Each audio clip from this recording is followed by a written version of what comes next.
Welcome. Thank you for joining us today. We will be streaming live soon.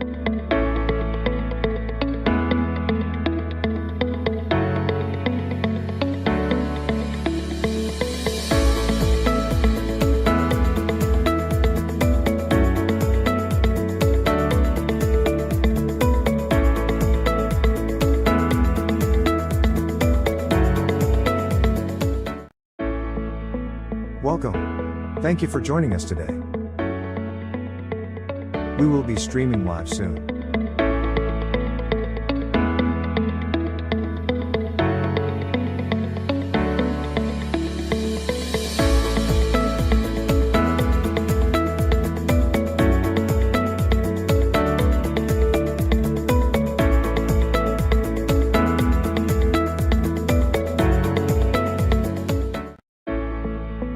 Welcome. Thank you for joining us today.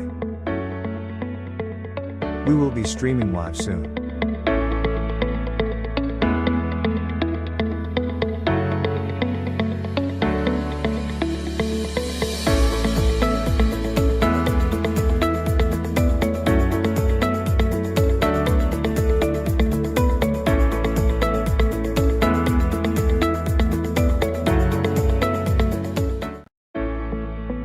Welcome. Thank you for joining us today. We will be streaming live soon.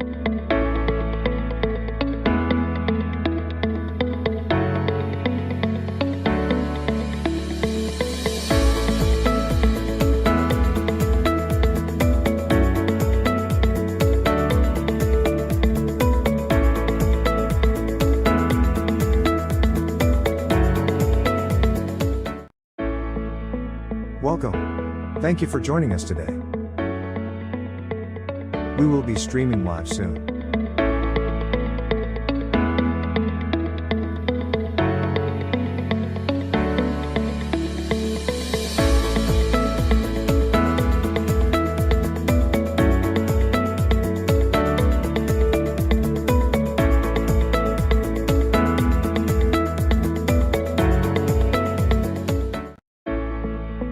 Welcome.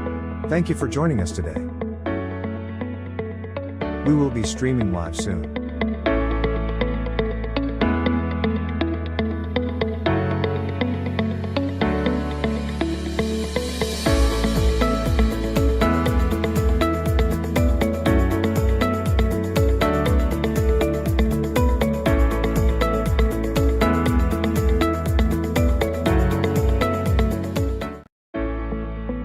Welcome.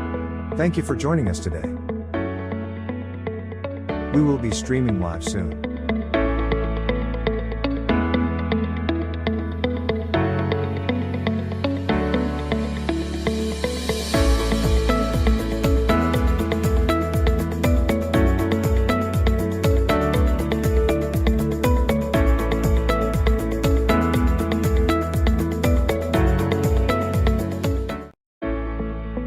Welcome.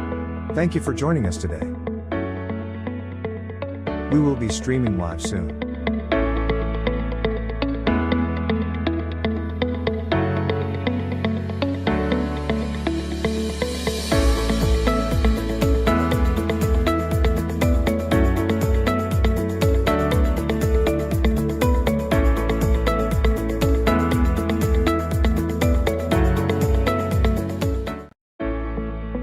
Welcome.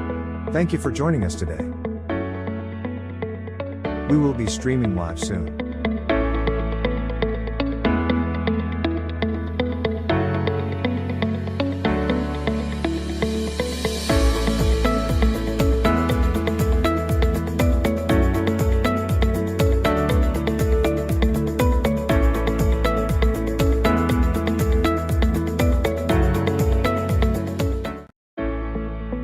Welcome. Thank you for joining us today. We will be streaming live soon.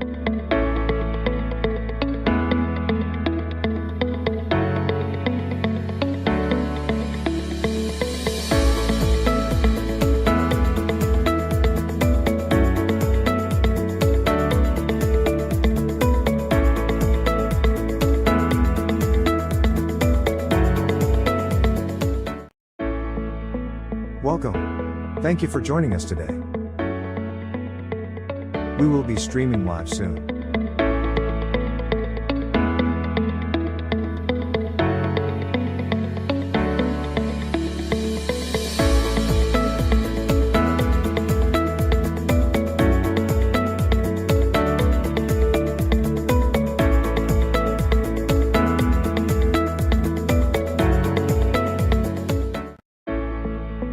Welcome. Thank you for joining us today. We will be streaming live soon.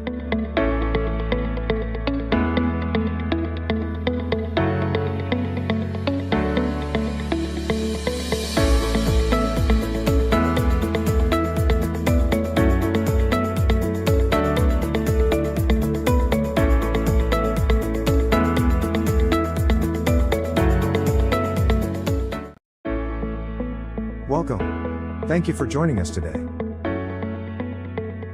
We will be streaming live soon.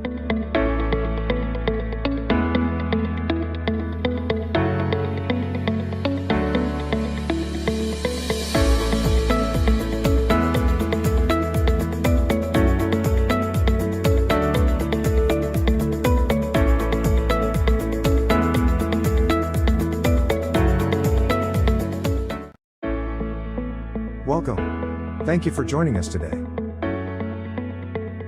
We will be streaming live soon.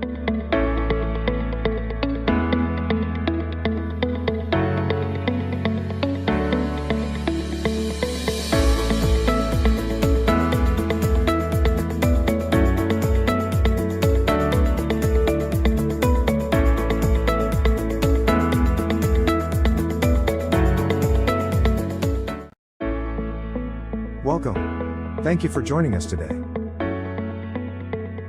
We will be streaming live soon.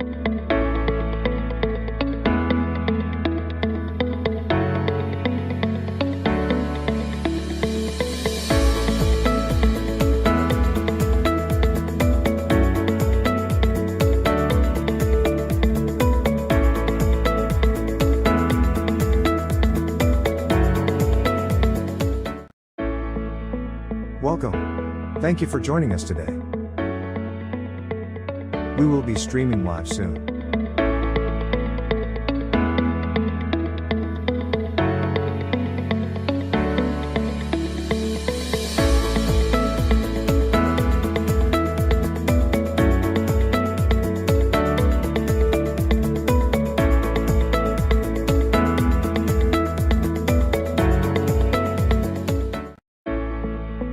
Welcome. Thank you for joining us today. We will be streaming live soon.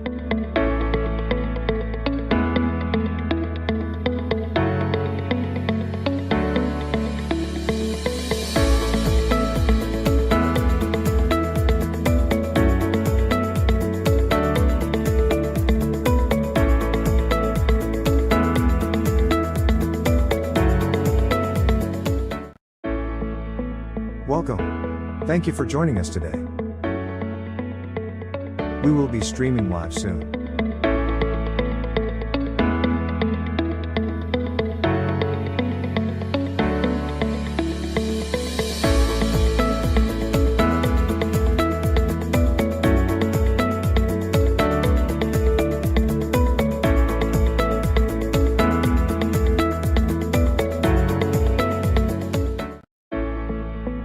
Welcome. Thank you for joining us today.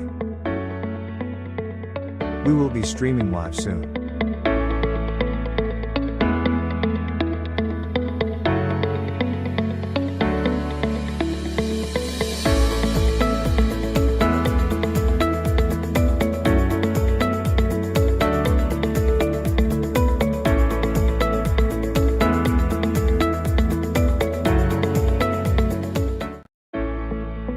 Welcome. Thank you for joining us today. We will be streaming live soon.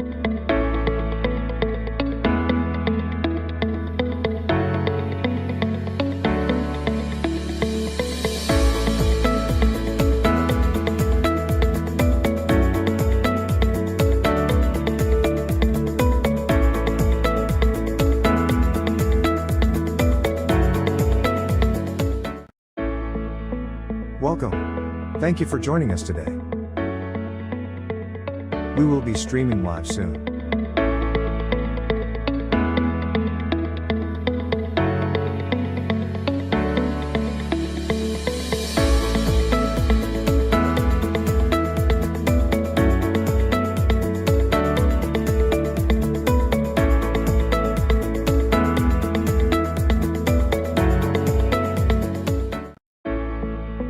Welcome. Thank you for joining us today. We will be streaming live soon. Welcome to another segment of celebrating Black excellence in recognition of Black History Month. We thought it would be just a good thing for us to celebrate our history. And we're doing it in a unique way that not only those that we've seen written about, but we actually want to celebrate those that are making history now. And so welcome to the second segment of Celebrating Black Excellence. And I'm Pastor Moore with my co-host, Buddy Hanna. And so, Buddy, you actually came back again for a second dose to this. Yes, I did, and I'm happy to be here, and we're happy to have you with us. And we really enjoyed our last segment, and we're looking forward to this segment. And as Pastor said, the whole idea here is to inform you, inspire you, encourage, and to motivate. So hopefully you will get something out of this and, tell people about it, because we want people to know what these people have accomplished. So happy to be here again with you. Look, take a moment to share.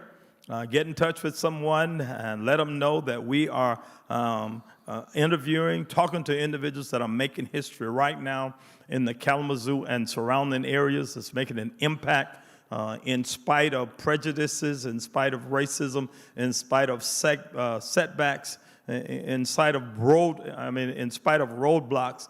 We have individuals, Black leaders, and leaders of excellence that are excelling and doing just marvelous things in our area. And so, Buddy, I'm excited about this, man. And last week, I think it was just a phenomenal week with those two individuals we have. And I don't know about you, but I learned a lot last week.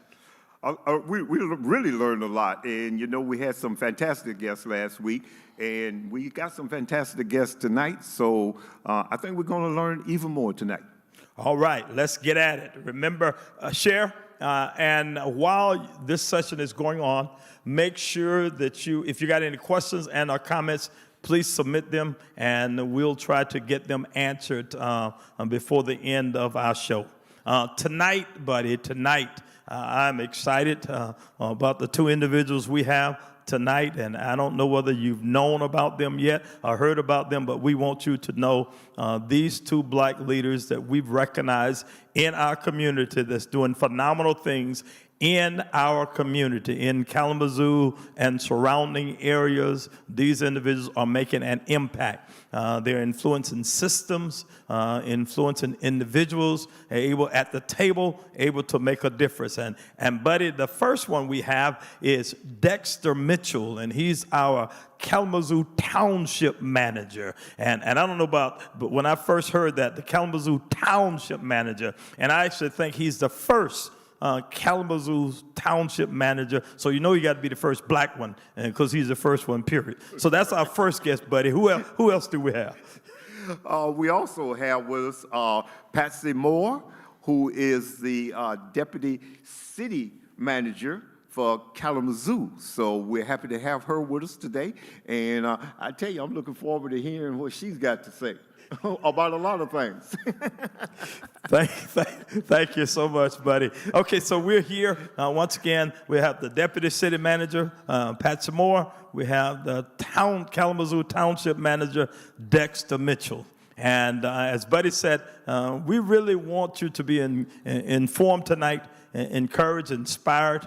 And I really want to hear what they've got to say, because a lot of stuff is going on. And Dexter, I'll just start with you. A lot of stuff is going on in our community, in our nation, has been going on for a while. But you are actually the township manager, so you're the top guy in Kalamazoo Township. First of all, how'd you get there, Dexter? How'd you get there? Well, Funny you ask. We were at a conference, MTA, which is the Michigan Townships Association, and I was working for my former employer, Buena Vista Charter Township, and this short lady came running up to me, and she was talking, and her name was Pam Goodacre, and I'm standing next to my boss, and she goes, "Oh, are you a manager? We're looking for a manager. Are you looking for a job?" And my boss immediately put his hand across me and was like, "No, he is not." And I was like this, "Well, I don't know. Come talk to me."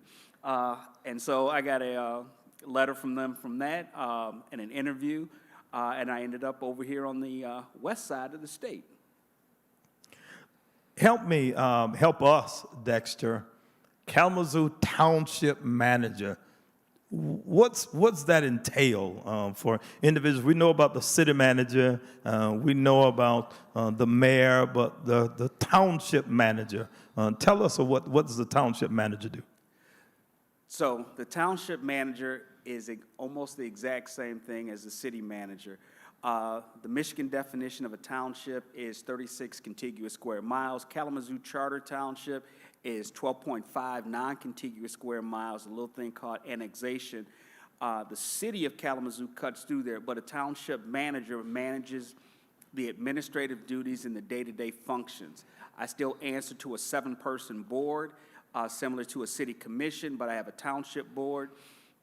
We don't have a mayor, we do have a supervisor. Kalamazoo Charter Township has a fully functioning police department with a detective agency with it.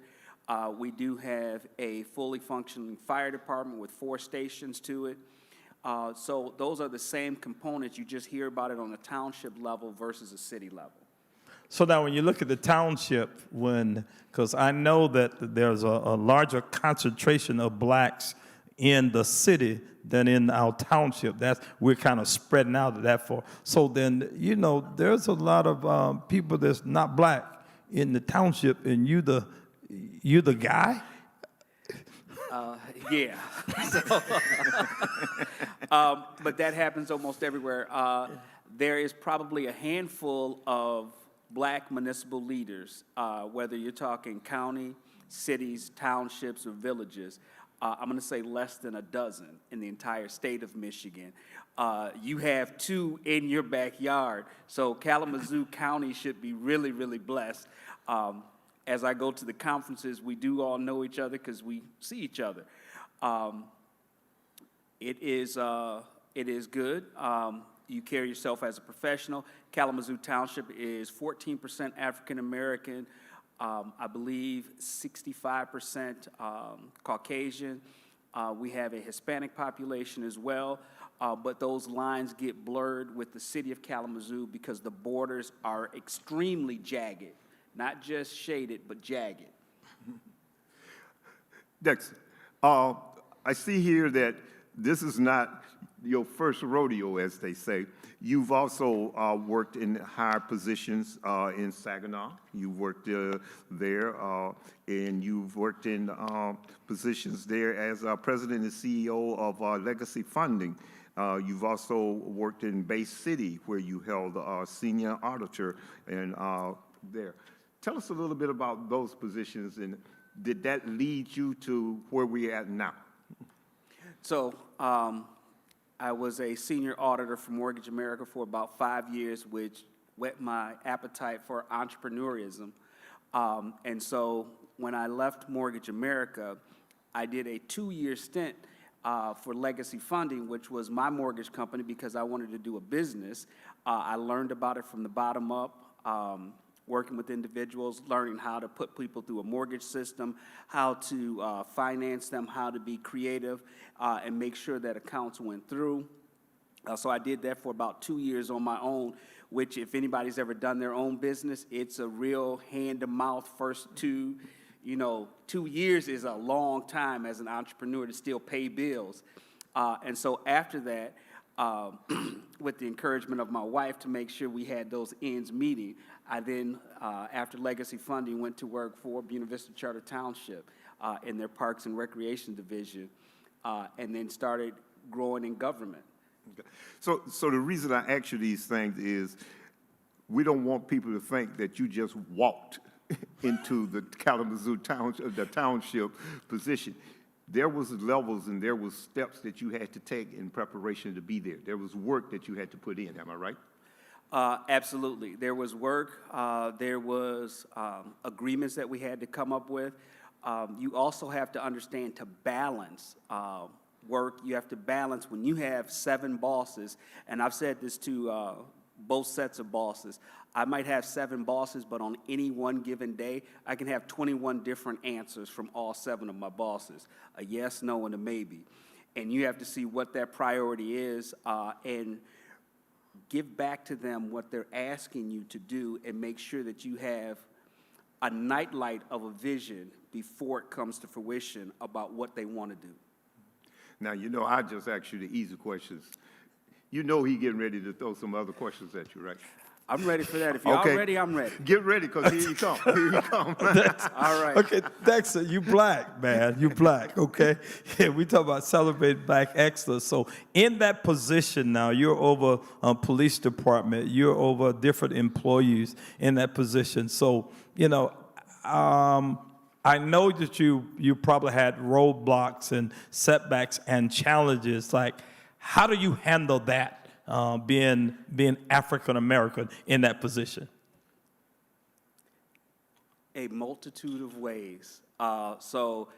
Things will come at you. One of the biggest things that came at me in this struggle as a municipal manager was what I will say is a closed door behavior, what you don't see on camera from some of your bosses.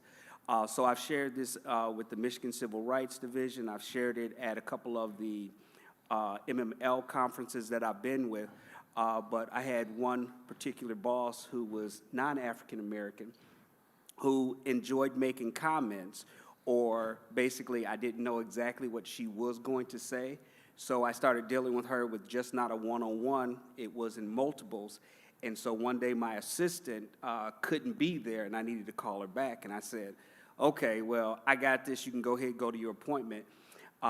And I recorded our conversation to make sure that she was telling the truth. And in that conversation, it made the Rush Limbaugh show, it made the Young Turks, it went to the Daily Show. We got to talking, and the supervisor of the township is an African-American man. And so my 2 bosses were fighting. And I'm like, well, that has nothing to do with me. You need to have a conversation with him. She says, well, if he wants to talk to me, he can call me. I said, well, let me rephrase the question. Why don't you call him? And she goes, you know what? I know you're not going to like this. I think he's just an arrogant, and she dropped the N-word. Wow. And I kind of heard that little voice go, I know you did not just hear that, did you? And I was like, no, I didn't. I'm having an argument with myself, and I go, well, look, ma'am, that's offensive. And my boss literally said, I know it is. I knew you wouldn't like it. I don't care. We don't really have anything else to say. So I was like, look, we can pretty much end this conversation. And we talk about inspiration. I talked to my former pastor, Dr. Smith from Saginaw. I said, look, here's what I've done. I didn't tell him what was on the tape. I said, but it's very toxic. It's going to be bad. He goes, well, you know what? I know you can typically work things out. And so I said, all right, how do I work with this woman to educate her, to get her to a different level? And in 4 months, I could not do that. And so it came to a point where I was like, look, it's a public meeting, we're in there, here's the reasons why issues have come up and gone through, so I played the tape, to which she owned up that she said it, and then she said, I meant it, then she doubled down, and so that pervasive attitude, when I see it come out in the former president of the United States and some of his followers, I'm like, that attitude and behavior has been here. You have to attack each person individually. You have to educate them. You have to be the stronger and more valiant person, because you don't want to be the angry black man or the angry black woman and revert back to inappropriate language. So most people were like, well, I don't know if you set her up because, you know, you didn't yell and scream and cuss. I'm at work. I don't have that luxury. I got to be professional. When I get home, it's a different thing, or when I'm in a private area, it's somewhere else. So it takes time, it takes dedication, it takes a lot of spirituality, That day it took a lot of weights and probably some spirits, but that's about as far as I'm gonna go with that. Did that answer your question? Oh, yeah, I'm going to come back to it. We're going to get to our other, I'm coming back to that one. That was good. There's a lot of juice in that one. When in your opening, you were saying about it was 65% white, Caucasian. Do you feel any pressure in terms of you in the position? Do you feel any pressure for staying in the position? Do you feel you have to work harder? How do you feel that to keep the position that you have? Every day. It's like Barry Sanders. You won the Super Bowl. What are you going to do? Take a break and come back at it harder and harder each and every time. Where you get to, you cannot be complacent. You cannot say, I've arrived. It can all slip away again tomorrow. You have to keep your skills sharpened. You still have to go to conferences. You still have to work on the next project, the next step. Just because you graduate, you don't stop educating yourself. Just because you've got to this step, you have to be prepared to go beyond. And as a black man, the answer is yes, absolutely. I have to continue to forge forward. All right, good, man. This is good. I got some other stuff I got to get from you, but I want to get our second guest. I know this second guest, and Patsy Moore is Deputy City Manager. And so, Patsy Moore, can you start by telling us your story? How'd you get to Deputy City Manager? Because I know you, and I know how you started. And you were a barefoot black girl in Sylvania, Georgia. And I know your start, but you Deputy City Manager now of Kalamazoo. How'd you get there? Well, it has been a journey. As you indicate, I was born and raised in Georgia. I was educated in Georgia at a historically black college university, Albany State University in Albany, Georgia. And as it so happens, my brother, actually you yourself, had taken a job in Saginaw. And at the time that I graduated from college, I did not have a position. So my family, we had not heard of Saginaw before. We knew Detroit, but we didn't know Saginaw. So I was sent on a mission to Saginaw to see what Addis was doing up in Saginaw. So I went to Saginaw and I got a job at a credit union, and I was there. My major was business administration, so I got a job in accounting, and that job laid me off about 2 years into the job. And when I went to file for unemployment, they sent me to the city of Saginaw, and there I obtained a job as an accountant. And as I got into that field in the local government, I really felt that that was where I was supposed to be. So I continued to grow in my position in the city of Saginaw, and almost now 26 years ago, moved to Kalamazoo. Upon moving to Kalamazoo, I can remember very distinctly when I was offered the position, the young woman who interviewed me and ultimately was my boss and made the offer, she wanted me to know that she was giving me the job. She was paying me a little bit more than she wanted to, but she wanted me to know that there was really nowhere else I could go in the organization, that I was pretty much at the level that I would be at. And it didn't really faze me because I was very confident in who I was, and I knew that, you know, she would not have the last say, so I didn't worry about it. So started in the city of Kalamazoo as a financial analyst, and then just began to move up in the organization, position after position, not really ever seeking those positions, but somehow individuals seeing something in me that would benefit the next level. And ultimately, about 7 years ago, I was asked to be in the position of Deputy City Manager, and that's how I got to where I am today. So it's been a journey. Patsy, as an African-American woman, and just as a woman, I know you have faced a lot of obstacles on your way in coming into what you come. Just tell us a little bit, do you feel any added pressure being black and being a woman? As Dexter said, every day, when you go into a situation where the system is not made for you, but you have to work within that system, every day when you walk in, you know that you have to be different. You are being held to a different level, and you really have to rise to that level. Whether it's someone criticizing you for a position you did get because they're saying that you got it because you were black, whether it's because other black individuals criticizing you because of the way you do your job. So every day you have to go in knowing you're being held to a different level and just really doing your best to live up to that level. So the question becomes, how did you handle that? It really goes back to my upbringing, and I'm so thankful for the family that God placed me in.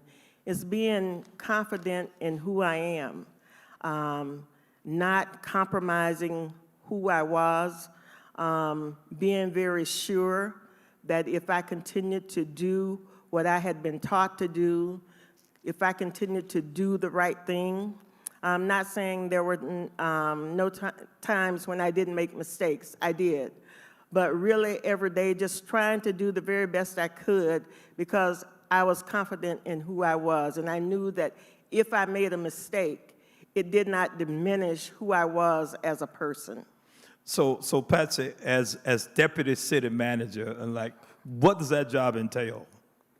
So as the city manager, and Dexter pretty much gave you the definition of the city manager. So as deputy, the city manager manages the city, but he needs assistance. So as his deputy, we help him in administrating the city business.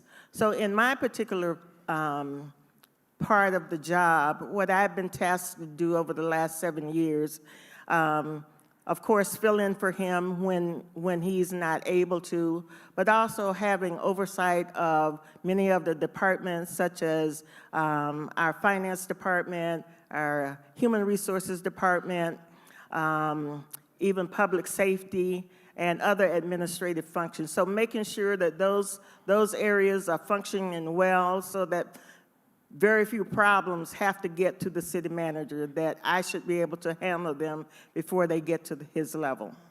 So as in managing those areas, particularly when you've got white counterparts that maybe used to be over you and now they're under you, how do you handle the racist tendencies that you know are there, maybe not being articulated but are shown some other way?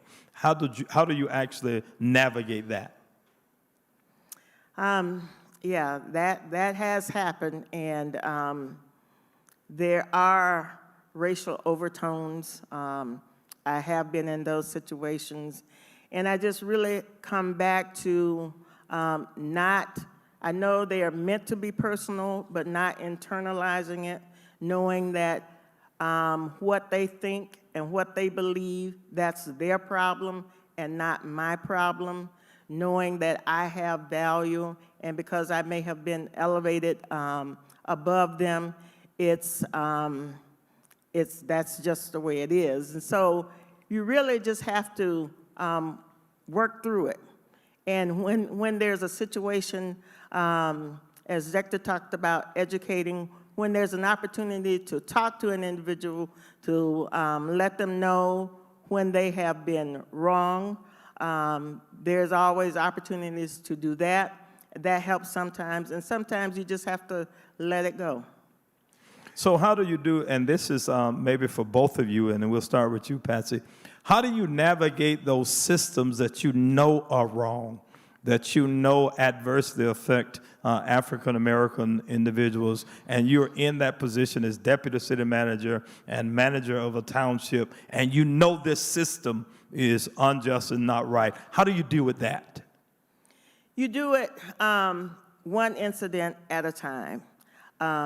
There are systems, and as we know, if you think about the city charter, when the city charter was put together, you know, it was basically white men. So as I continue to work in a system that was made by white men, for white men, and begin to navigate that. You make changes where you can. And they may not be huge changes, but every day, if you go in looking for those small areas where you can begin to make changes, you can begin to help individuals see that there needs to be a different level of equity. So don't get discouraged. I don't get discouraged because change doesn't happen overnight, but sometimes it's just one citizen at a time, you can do something that makes a difference. Or one employee at a time, you can do something that makes a difference in their life that shows that there is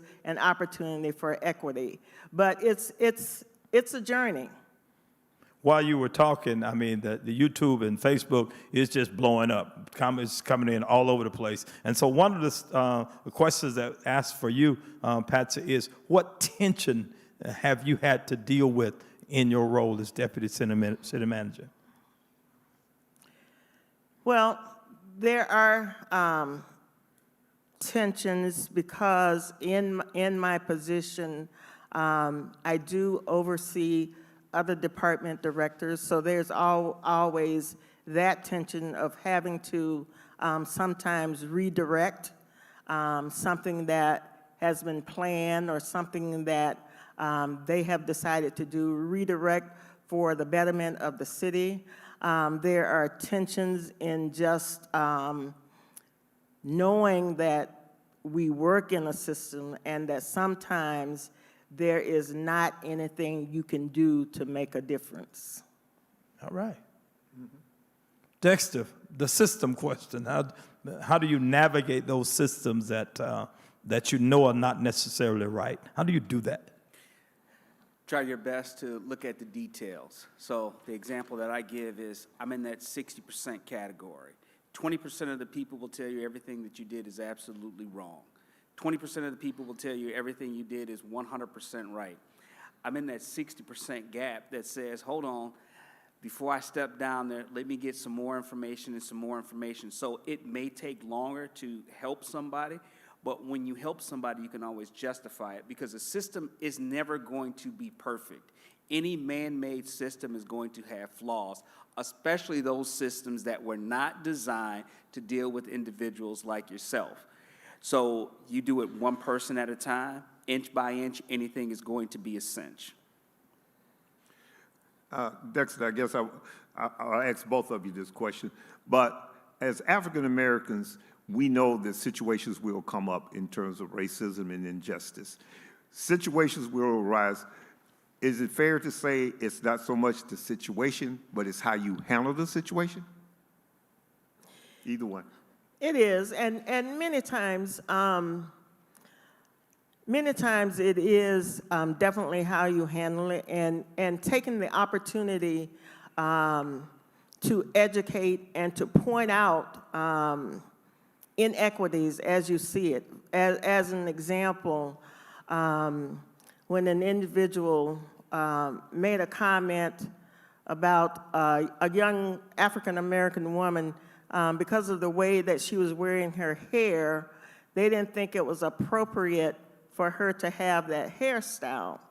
And that, you know, that's just one incident of things that just seem, you know, it seemed the most rational thing in the world to them that they would be able to comment on her hairstyle and use that as a reason for her not being in the front office. But really calling that out, not letting that go undetected, calling that out and saying that is absolutely wrong and you need to adjust your thinking. So just calling it out when you see it. Brother Dexter. So as each situation is going to be different, but handling it with a personal touch tends to help people out more. For example, I'm over the police department. They still have a police chief that their officers answer to. I'm the police chief's boss. And so even in this area, there was a comment made about the township police pulling over young brown and black boys and giving them a hard time. I immediately got on to an instant message to the person and said, hey, look, I'm out of town right now, but as soon as I get back, Let's sit down, let's meet, let's look at the tape, let's go through this. And I stayed on that person to make sure that we got the information out. We met with them. We met with my chief. We went through the videotape, linked it up, found out that the reason why the officer did ask for the young man's name twice is because his mic went off in his ear. And she was like, oh, well, I didn't know that. I was told the story, and this is what I was told. And I'm like, okay. But social media, as you know, blows up instantaneously. How do you deal with that situation? And the lady looked at the tape and said, oh, I guess there was nothing really bad with it. I don't know how you win every case. I can only tell you how we won that one, with a customized approach in dealing with the issue at hand and not being afraid to face it head on. Okay, so with now with you and Patsy Dexter, when you leave the township office, when you leave the manager office, you're still manager, but you're black and you're not in the office. What have you encountered? Racism, setbacks, or types of things. What has been your experience just being black, period? Because as you're driving around, we don't know you manager, and we don't know you deputy city manager, and the general public doesn't know that. So would you talk about that, your experience there? I'm going to laugh, so I'll take it first. It's funny that you asked that. In my suited and booted, as I called it, attire, except when I'm getting up in the morning on a Saturday or doing a run through my neighborhood to get ready for the Borges Marathon, I noticed that some of my neighbors would stop throwing the football to their kids and just kind of look. And, you know, I would wave, and some of them would wave back. A couple of them just kind of stared, and I'm like, okay. I take a mental note of it, and I kept moving. Several months later, my family moved in with me, and as I was walking through my same neighborhood with my wife, those neighbors who didn't wave at me now wanted to wave and come up and talk, and I was like, oh, yeah, no, and my wife kind of looked at me like, well, why are you doing that? And I'm like, I'll tell you about it when we get back to the house. And so I was like, yeah. When I was here by myself, he didn't want to talk to me. He looked at me like I was doing something wrong. Now that I'm here walking with you, it's okay. And I was like, yeah, no, I really will just continue my life, living my way, walking through my neighborhood, but understand where my neighbor stands at. And so maybe it was just the repetitive motion of seeing me go through that same 5-mile routine, but you never changed your perspective of me until you saw my spouse with me. And so it happens. I still, as a my other title is police commissioner for Kalamazoo Charter Township, and every time blue lights go on behind me, I immediately get nervous. It's just that reaction that happens. You deal with it. Have I met some very friendly police officers? Absolutely. Have I met some police officers that I had to call the supervisor on later? Absolutely. You deal with them as individuals, and I think that's part of what our society has to do is we lump everybody into one bowl. You can't do that. You can't lump all African American or all black folks in one bowl. You can't lump all of our law enforcement in one bowl. Is there some bad characters? Yes.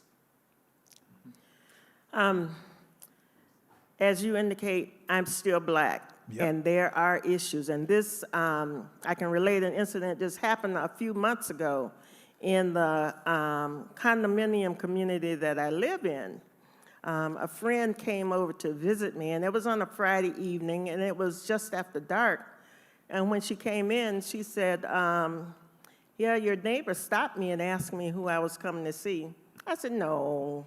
I said, you're teasing me. She said, yeah, they really did. They asked me if I was coming to see you. And that just really took me aback. I said, no, that didn't happen.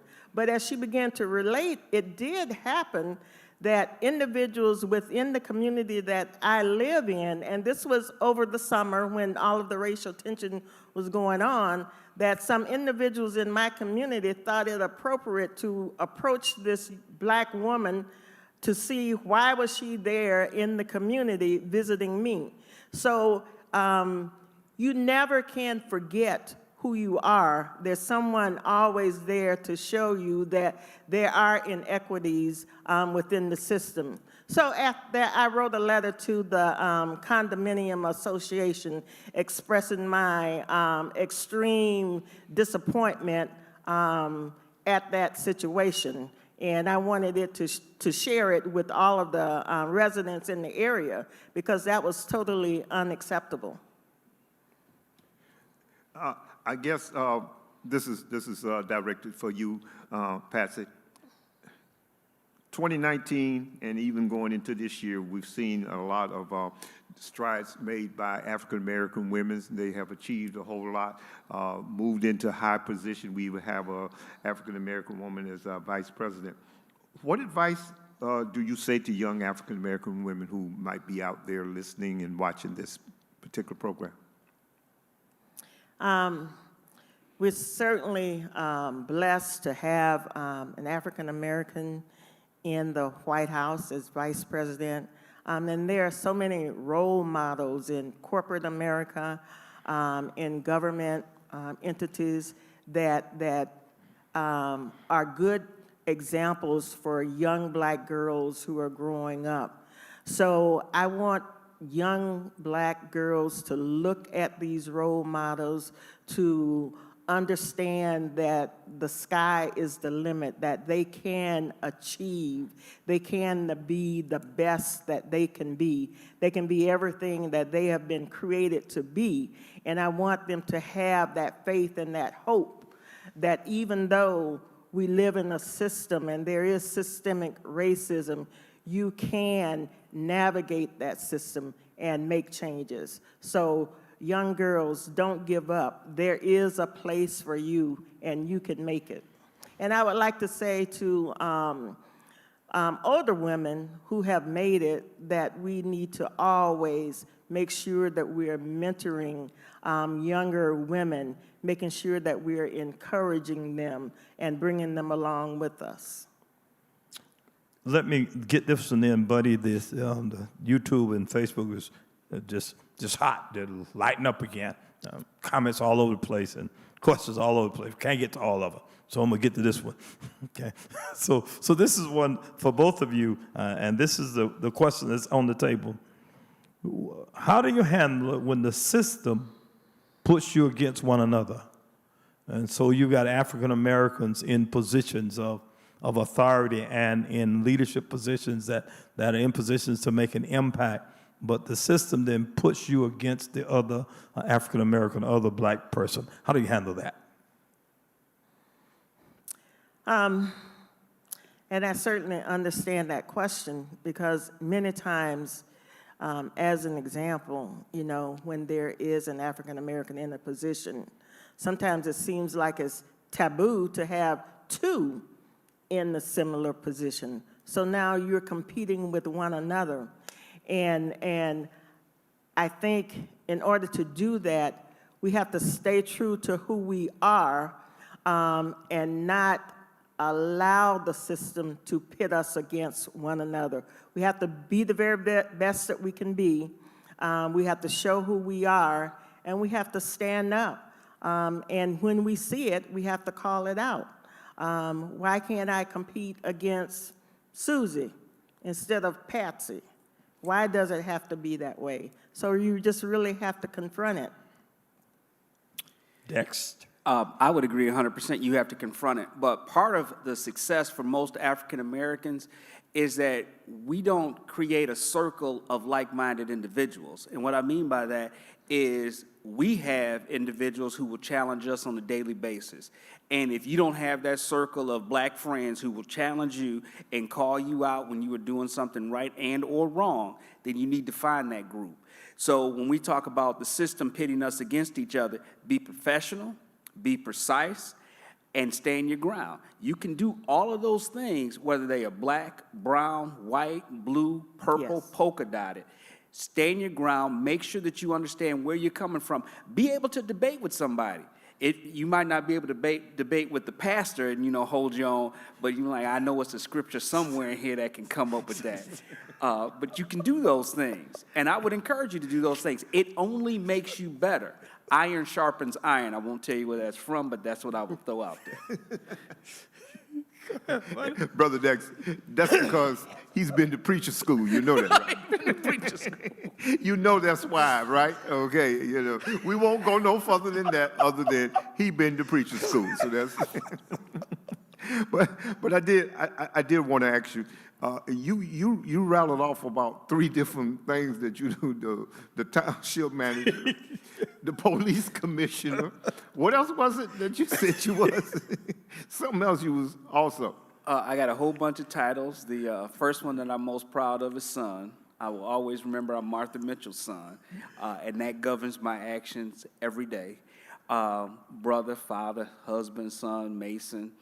But I am the township manager. I'm also the police commissioner. I think that was it. So do you run things, right? Like we had a young lady say last week say, I run the office, so you run things. But in being in those positions and everything, do you feel that you would not have been in that position if you was black? That they gave you that position? Or do you actually feel, I earned this? Oh, 100%. I earned this. I had to out-hustle, out-think, out-create, outperform, everything. There is no, I'm not sure as to what platform you get to when you go, well, because I'm black, I get this. I think because I'm black, I stay here. I think because I'm black, I have to be more professional. The old adage, which I still think is good today, you have to be twice as good to be considered even equal. So I have to, in my profession, not just quote my facts, but tell you where I got my facts from. So that's why I'll go, hey, look, here's where it's at. Well, according to this statute and according to this chapter, this is where we're at. But if people will not give you that respect, you take it by earning it. And you will realize this, that even though we pay our attorneys, and I've only won probably 15% of the discussions I've gotten into with our attorneys, but I've been able to hold my own ground. And that lets them know that you just can't pass something past me. You still have to work at it. So, no, I do not feel that I have received anything because I am black. But I was watching his reaction when you asked that question. He almost came over there to get you when you asked that. You should have seen, man. I saw the wrinkles in his forehead. Like, you must be crazy. Of course. So that's I believe you because your expression says that you earned that. But now, so then, how do you? I messed up my question. Buddy, ask the next question. I had a good one too, but I forgot my question. So I'm messing with Dex, and I forgot my question. So, buddy, you need to ask the question while I think of my question. Well, the other thing I wanted to ask Patsy is you mentioned about people having to get in a position and then do something to help other ones come along. Do you feel, what have you done, what things are you involved in that is demonstrating that type of behavior? Yeah. And just let me kind of piggyback a little bit on Dexter in that I do feel that I've earned the position that I'm in, but I also don't want to discount individuals who have looked at me and given me an opportunity to come up and prove what I can do and who I am, because there have been those individuals in my career who have done that, and I'm grateful for that. But as you say, being in a position to really mentor individuals, and I find a significant way for me has been with internships, have individuals to come in to work with us, to get to know a little bit about the city or the organization, and then begin to see where their skills lie and help them to navigate those areas. Mm-hmm. Dexter, same question. Do you feel that being in the position that you're in, that you have to give back? And this is just to young people in general. What are some of the things you're involved in that you feel demonstrate that behavior? Well, starting with my daughter, who I lectured to at the kitchen table for a long time, and now she's living in Texas.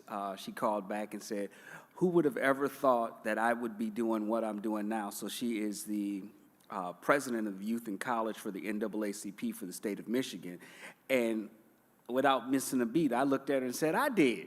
Who do you think was arguing with you and teaching you to go through these things at 9? I helped with the Saginaw formation of the My Brother's Keeper piece and making sure that we did links. So if you were in business, you would reach back to look at other entrepreneurs who were going to be doing business. If you were in college, you reach back to high school students. If you're in high school, you reach back to juniors. If you're a junior in high school, you reach back to elementary school. But create a chain and create that legacy that goes through it, which was one of the reasons why my mortgage company was called Legacy Funding. You want to keep it going. So even now, I do stuff with my son and an entrepreneurial piece about being able to be self-sufficient. And what do you need to do about that? You got your questions? I got it. I got my question. All right, I got it. okay, I got all it. right, all This, and it's a good question. I'm glad. Here we go. All right. He gave that look again. Dexter's giving that look. So here we go. Cameron, next time I'm talking, or Buddy's talking, get back Dexter and get that look he gives you, because he's got that unique look he's giving. Oh, now you're going to be cute. Okay, so let me ask you this, Dexter and Patsy. How has the county benefited from you being the manager? And how has the city benefited from you being the manager, deputy city manager? Well, I have a unique perspective. I have a perspective as a black woman. I have a perspective as a woman. I have a perspective as a person of faith. And I'm in the room. So when I'm in the room and decisions are being made and strategies are being developed, that perspective is in the room, and it helps shape the initiatives that come out of those rooms. All right. Dexter, how's it benefited the county? how's it benefited the county or the township? Okay, the township. Okay, because I was like, I get the county, she got the city. I Did said, you catch okay. that look? Did you catch that look? You was putting a little too much heavy stuff on him. So the township has benefited, the county has benefited with partnerships and being able to call and talk to people. When you, as Patsy talked about, the key thing is to be at the table when the decisions are being made, because before those decisions are being made, because once that ball starts rolling, it's not going to stop. It's going to pick up steam. So being there, being able to talk, finding that middle ground or a common ground to launch an ideal from or to think at it differently.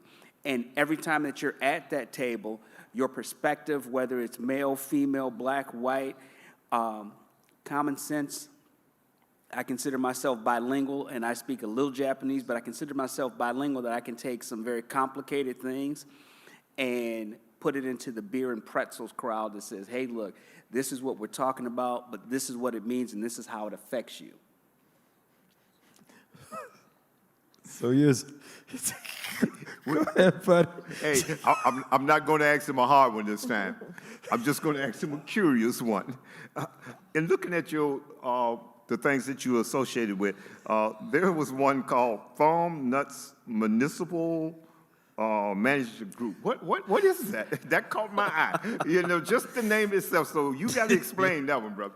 So the Thumb Nuts Municipal Group is a bunch of crazy individuals. They are crazy and they are thumb nuts because they're from the thumb of Michigan, including that, because you know we're the only state that you can do that. And they're all municipal leaders. So once a quarter, we would get together and just literally lay our hair down, talk to each other about the things that we were doing. What are we looking at? Healthcare benefits. What are we looking at with personal property tax? Has that affected the state of Michigan? And all of our municipal piece. So it was the Thumb Nuts Group. And so when you said that, I was like, what group am I associated with? The Thumb Nuts Group. We're based out of Frankenmuth, Michigan. And it's a great opportunity for municipal leaders to get together, to talk to each other, to see where we're at and bounce ideas off each other. That's that synergy piece.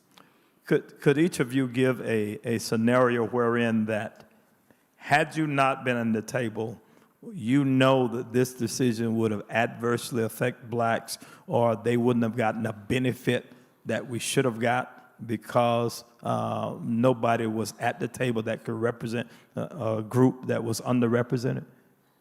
Could you guys think of Patsy or Dexter?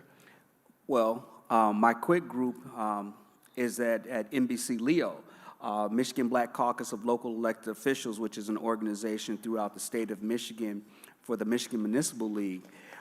We were at the table with regards to at least 7, 8 years ago about urban policing and how that affects African Americans and the trauma and the stress of just being pulled over on a regular basis or being searched, which then led to myself and Brenda Moore, who is the city manager, who is the city mayor now for the city of Saginaw, doing a secondary workshop for felony expungements.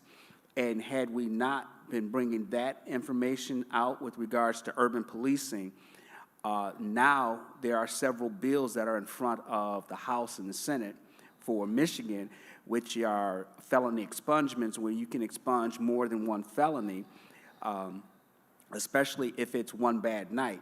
So those are some things that we do need to keep our eye on. We do need to keep that prize to it, because what would happen is that individuals would get not one, but 2, 3, 4, 5 felonies all at one time, which means you're pretty much done. And you're talking about a 16, 17, 18-year-old who had some type of cannabis conviction.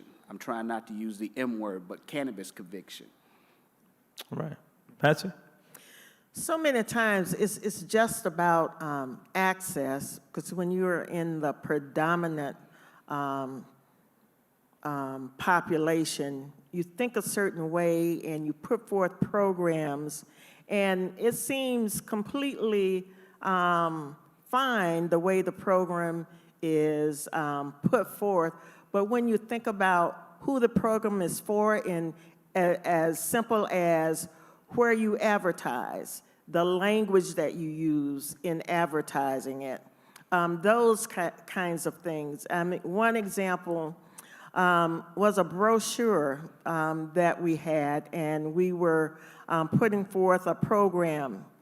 And it was on the front of the brochure, there were 3 children. One was a little black girl, one was a white male, and one was an Asian male. But the little girl had ashy knees, and I know what ashy knees look like. And no one else would see that, but I can remember, you know, growing up and having ashy knees. I said, this won't do, because this young girl has ashy knees. And that sounds so simple, but it's something that no one else in the room would have thought about. And that brochure was changed. Because if that would have gotten out to the public, those of us that are African American descent would have caught it right away and thought it was done on purpose. Exactly. Amen. Now I asked him a little crazy question about something I saw on his resume. I got to ask you, you worked as acting CFO, that's you've acted budget and accounting director and comptroller, budget and evaluation director, financial service, financial management, budget manager, accountant. You love numbers? Are you crazy about math? What's with this? That was my foundation. That was my foundation. And as I grew in the organization, and as before I became deputy city manager, when department head positions were vacant, especially in the finance area, I was often asked to be the acting in that position until we found a person to fill that position. So that's been one of the areas that's followed me throughout my career, is dealing with the budget and finance. Even when I was in Saginaw, that's where I started. and that has just continued even until this day. I do have some oversight over that area. Dexter, you talked early, and I really want to talk to our audience and want you to talk to them, and because you got individuals out there that wanting to do better and wanting to do more. But early on, you talked about this network of people that you need to be able to talk to. Can you push that again for individuals that are in leadership, are in positions that may impact others, and the importance of connecting with others, that iron sharpen iron? Can you push that a little bit more, how important that is, particularly if you're, because you're black? Well, it creates you, it gets your name out there, it gets your skills sharpened up. You can learn everything in a book, and I call that the paper principle. But the reality of how you put things into action are going to be different than how you learn it. It's the same as a lot of people can read the Bible, but can you put that scripture out there so that they can actually live it and make it modern day? Wow. I think we need to take pictures of you messing with folks. But iron sharpen iron, and I am trying to develop that network here. I'm a part of the Northside Ministerial Alliance. I loved it before COVID. It's a little bit harder now that COVID is in there and we're virtual, because if I'm in the office, stuff is going to come up. So that means I have to make a plan to get out of the office. But my Saginaw network consisted of a lot of my friends who were in the business arena and did things, and they held you accountable. And that allows you, even if you want to slide or not do your best, your crew is looking behind you like, really? This what you're going to do? And you're like, okay, so you amplify that and you keep up with that, but they keep pushing you forward, and you grow as a group together.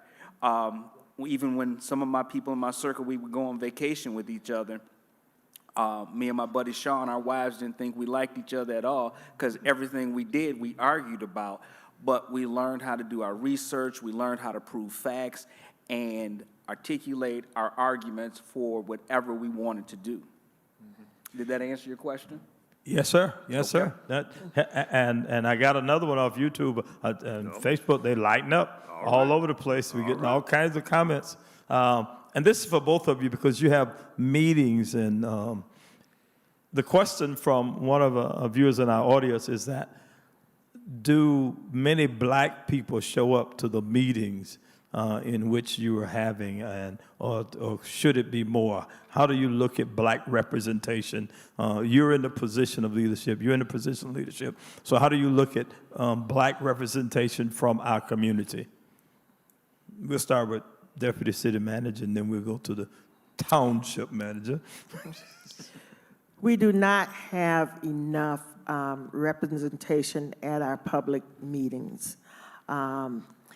Oftentimes, when issues come up, we may have a groundswell where a couple meetings, a group of people will show up who are disgruntled and want to really get their voices out there. But on a day-to-day basis, being front and center, understanding the decisions that are being made, the black population is not well represented in most city meetings. Dexter? Nope, not at all. I'll amplify that, because that's the honest question, and Patsy hit it dead on the head. If you're passionate about something, yes, people show up for that one meeting and like, oh, that was my 3 minutes, that's my 5 minutes, I'm out of here. Or something occurs.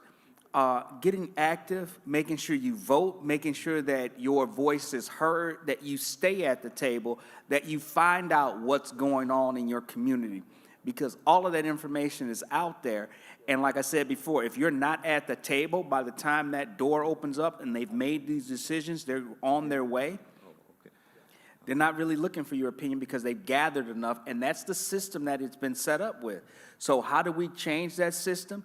Get to the table, ask questions.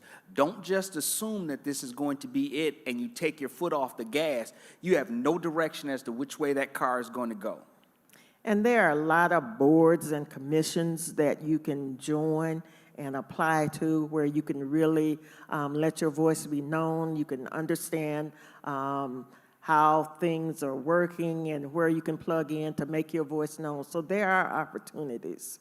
And that's how we began to change these systems that we complain about, and rightly so.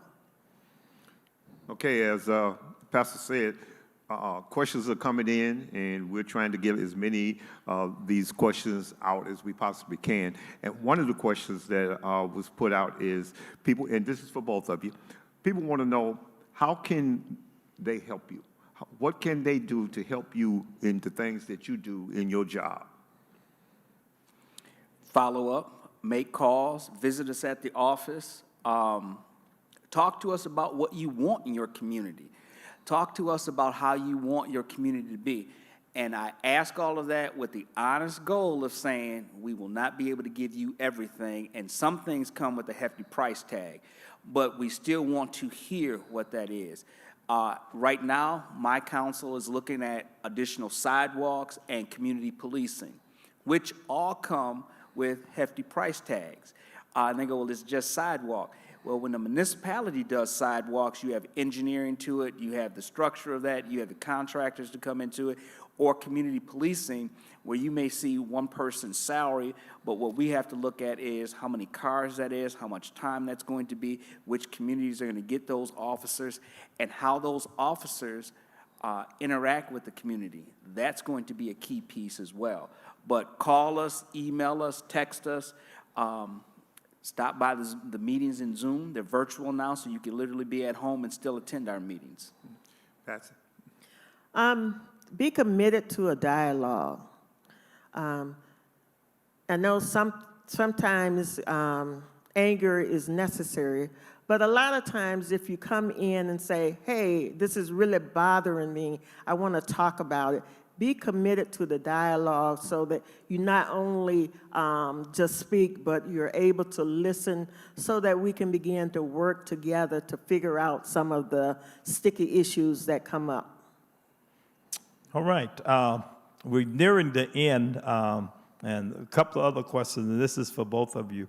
I think, Pastor May, you may have started on it, but for both of you, what advice would you give to the black people that are viewing, one, and what advice would you give to white people that are viewing because of your experience where you are, what you've gone through, and what you're dealing with? What advice? Because you are at this level in spite of setbacks, in spite of roadblocks, in spite of prejudices, in spite of injustices, you've arrived at this place where you are. And I think it's a place of significance because you're in a position where you actually can influence methods and systems and people.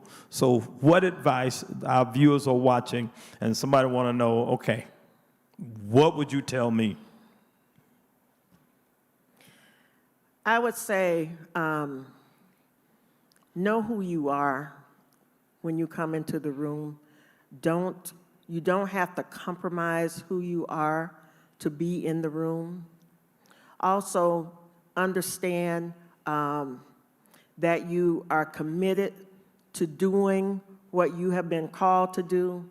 Understand that you will suffer some setbacks, but don't let it destroy your passion and your ambition.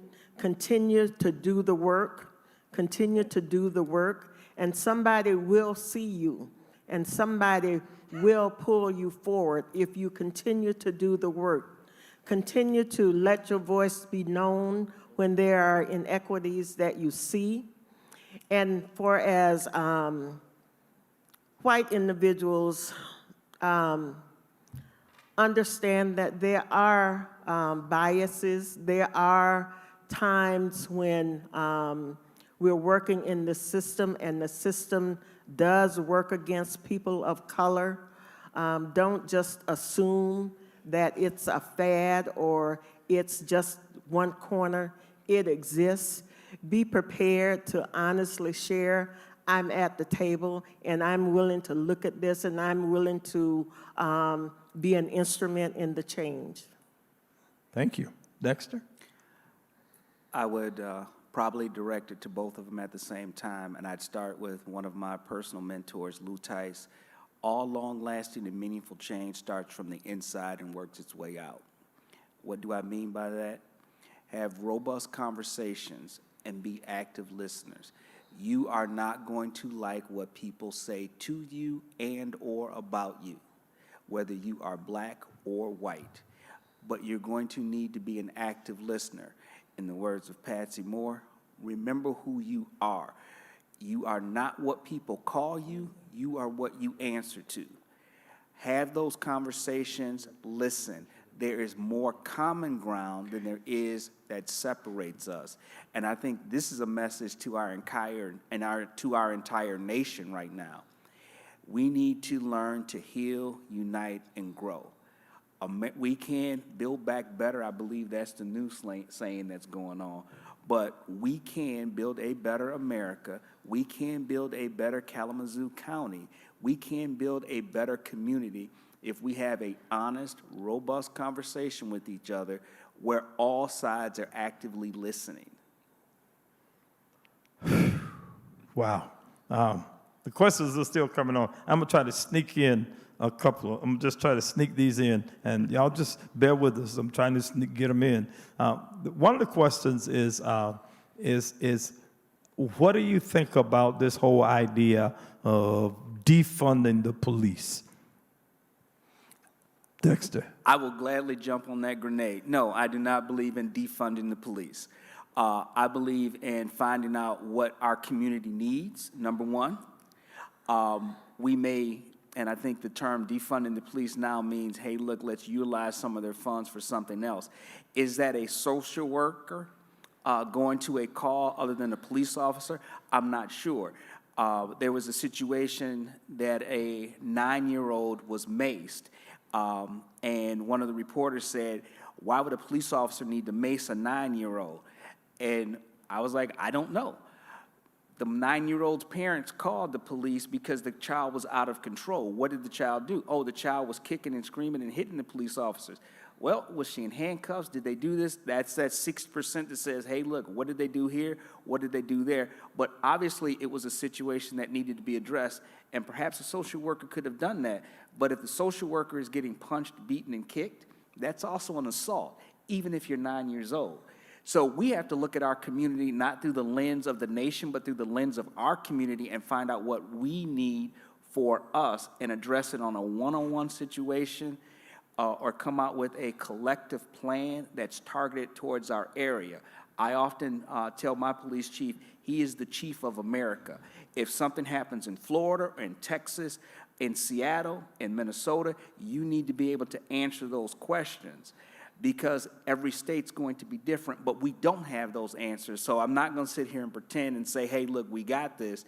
We're going to have to build something with the input of everybody so it targets our area. So it's important that you just don't jump on a bandwagon just because the wagon is there. You need to understand what you're saying when you say defund the police.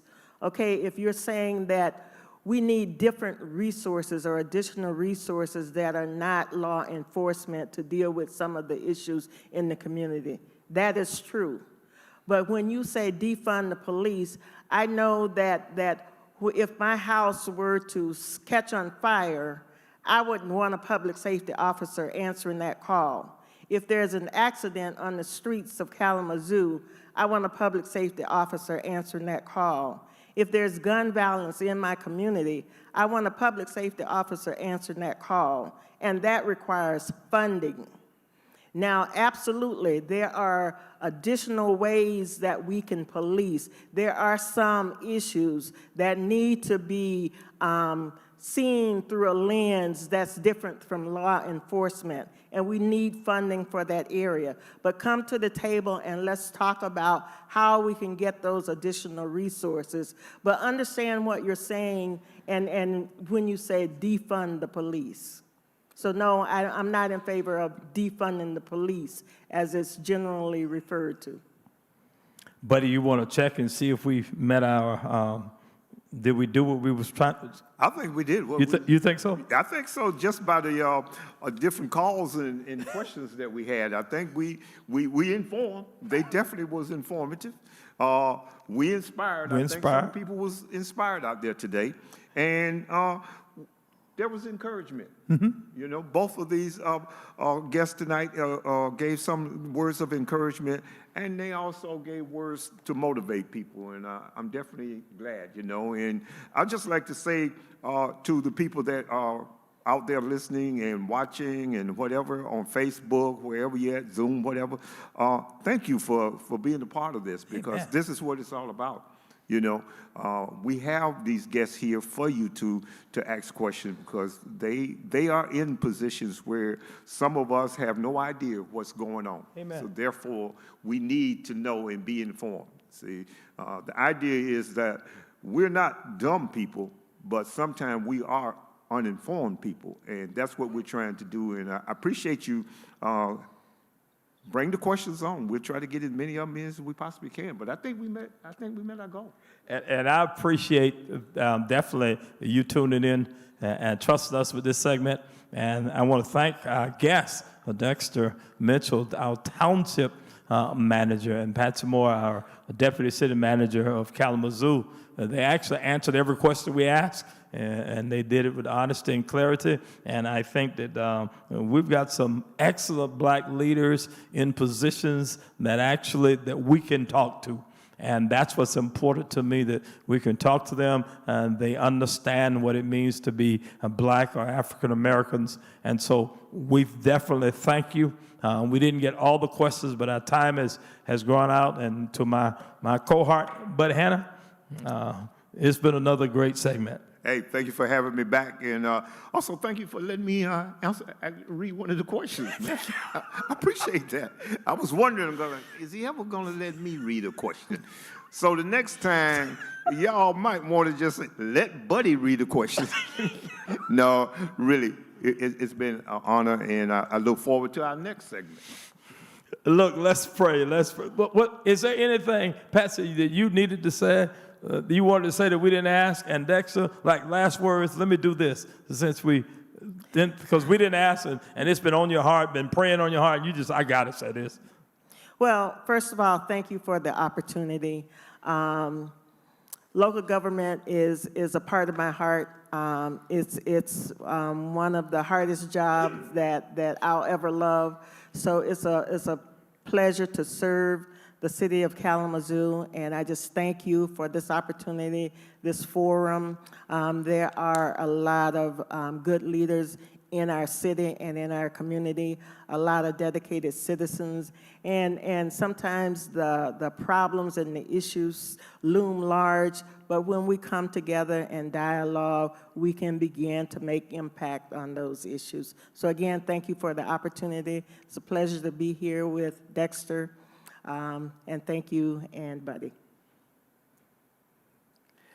Thank you for the forum and the opportunity. It is always good to be in Mount Zion.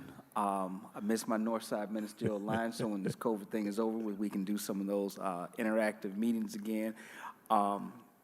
It is a calling to be in public service because the good times are extremely good and grateful and happy and joyous, and you know you dropped the mic.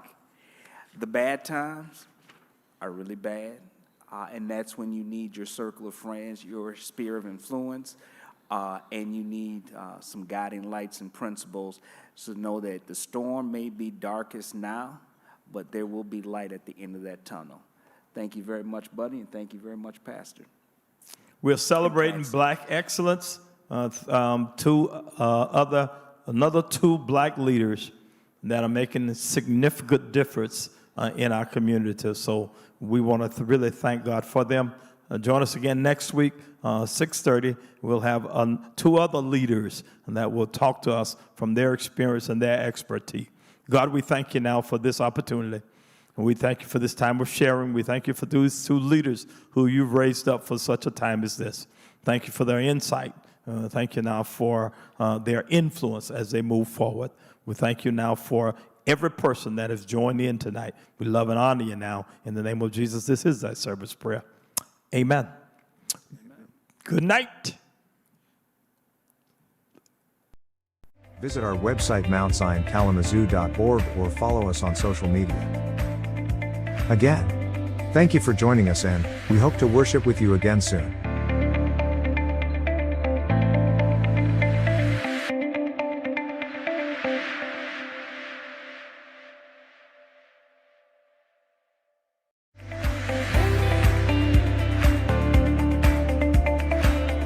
Thank you for streaming live with us. Visit our website MountZionKalamazoo.org or follow us on social media. Again, thank you for joining us, and we hope to worship with you again soon.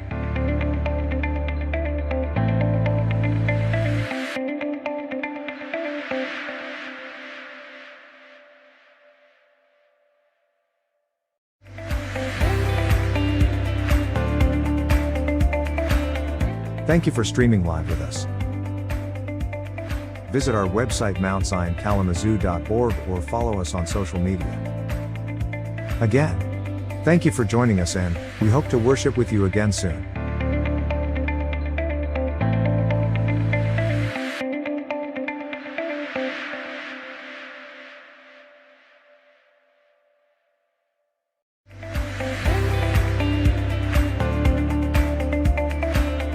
Thank you for streaming live with us.